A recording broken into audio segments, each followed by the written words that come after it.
ఢిల్లీ పర్యటనలో ఉన్న జేడీఎస్ నేత కర్ణాటక కాబోయే ముఖ్యమంత్రి కుమారస్వామి కొద్దిసేపటి క్రితం సోనియా రాహుల్తో భేటీ అయ్యారు. సోనియా నివాసానికి వెళ్లి ఇద్దరిని కలిసిన కుమారస్వామి ఈ నెల 23న తన ప్రమాణ స్వీకారానికి రావాలని ఆహ్వానించారు. శనివారం బల నిరూపణ పరీక్ష ఎదుర్కొనక ముందే యడ్యూరప్ప రాజీనామా చేయడంతో కొత్త ప్రభుత్వ ఏర్పాటుకు కుమారస్వామిని కర్ణాటక గవర్నర్ వజుభాయ్ వాలా ఆహ్వానించారు. కాంగ్రెస్ మద్దతుతో జీడీఎస్ కర్ణాటకలో ప్రభుత్వాన్ని ఏర్పాటు చేస్తోంది. ఈ నేపథ్యంలో వివిధ రాష్ట్రాల ముఖ్యమంత్రులకు ఆహ్వానాలు వెళుతున్నాయి.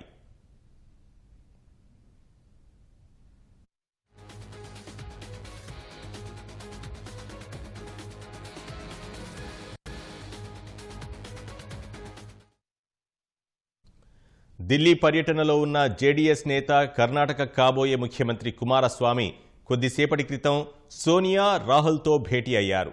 సోనియా నివాసానికి వెళ్లి ఇద్దరిని కలిసిన కుమారస్వామి ఈ నెల 23న తన ప్రమాణ స్వీకారానికి రావాలని ఆహ్వానించారు. శనివారం బల నిరూపణ పరీక్ష ఎదుర్కొనక ముందే యడ్యూరప్ప రాజీనామా చేయడంతో కొత్త ప్రభుత్వ ఏర్పాటుకు కుమారస్వామిని కర్ణాటక గవర్నర్ ఆహ్వానించారు.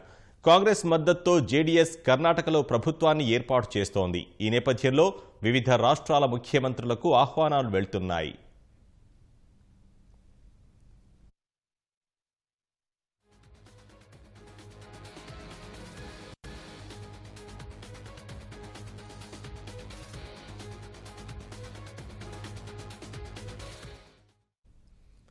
ఢిల్లీ పర్యటనలో ఉన్న జేడీఎస్ నేత కర్ణాటక కాబోయే ముఖ్యమంత్రి కుమారస్వామి కొద్దిసేపటి క్రితం సోనియా రాహుల్తో భేటీ అయ్యారు.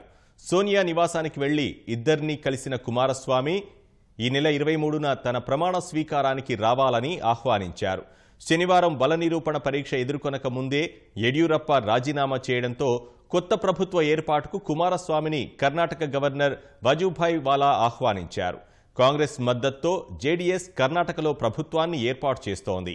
ఈ నేపథ్యంలో వివిధ రాష్ట్రాల ముఖ్యమంత్రులకు ఆహ్వానాలు వెళ్తున్నాయి.